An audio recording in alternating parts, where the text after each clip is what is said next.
భూగోళం మొత్తంలా ఏ జీవి కూడా మనిషికి ఆపత్తి తీసుకురావాలని అనుకోదు. వాటి పనేందో అవి చేసుకుంటాయి. మనం ఏమైనా చేస్తామన్న భయంతోనే అవి మన మీదకి మరలబడతాయి. లేకుంటే వాటిని ఎవరన్నా కావలసుకొని మెసిలిచ్చినా వాటికి కోపం వస్తుంది. ఆ కోపంలా ఏమన్నా చేస్తాయి కదా. అందుకే జీవాల తెరవకు పోవద్దు, వాటిని మెసిలియవద్దు. అయితే ఒక కాడ ఏమైందంటే ఒక పెద్ద పులితోనులా కొందరు పరాష్కాలు ఆడిరు. పరాష్కాలు అవసరమా? మరి ఆ పులి ఏం చేసిందో చూడాలి మీరు. వామ్మో, పెద్ద పులి బెబ్బులి చెట్లకెళ్ళి బయటికి వచ్చింది కదా. ఇప్పుడు రోడ్డు దాటుతుంది కావచ్చు. అయితే అటు మహారాష్ట్ర చంద్రపూర్ కాడనుల్లా ఒక పెద్ద పులి అడవిలోకెళ్ళి బయటికి వచ్చింది. అది ఇంకో తోవ చూసుకున్నట్టున్నది.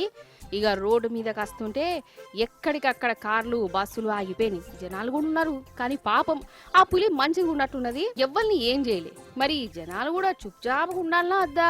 పులి పోతుంటే దాని తొవ్వలాది పోనిత్తే ఏమైతుంది? మనోళ్ళు గట్టుండరాయే, ప్రతి ఒక్కటి చిత్రమే అనిపిస్తుందాయే. అగో పులితోని సెల్ఫీలు దిగేతాందుకు ఎగబడ్డారు. అవసరమా అసలు? అంటే ఆ పులి మౌనవ్రతమో లేకుంటే దీక్షల్లో ఉన్నదని ఈ జనాలు ఇట్లా రెచ్చిపోయి ఫోటోలకు ఎగబడచ్చునా కథ గాని. అగర్సే దానికే గనక కిర్మిలేస్తే వాళ్ళు ఈడ ఉందురా అనోళ్ళే.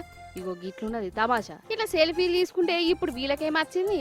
అసలు నన్ను అడిగితే జనం కంటే కూడా ఈ పెద్ద పులి గుణమే మంచిగా అనిపించింది. ముంగట గంత మంది ఉన్నా గంత గాయ చేస్తున్నా ఎవ్వరు తెరవకు పోకుండా దాని పోకట అది వేయింది. అందుకే అంట ఏ జీవి కూడా కావలసుకొని ఎవ్వరిని ఏమనేది. దాన్ని మనం ఏమన్నా అంటామో అన్న భయంతోనే మన మీదకి వస్తుంది. వాటిని ఏం చేయనంత కాలం అవి కూడా ఏం చెయ్యాయి. కానీ గిట్ల చేస్తేనే వాడికి బీపీలు లేతాయి. ఆగం బట్టి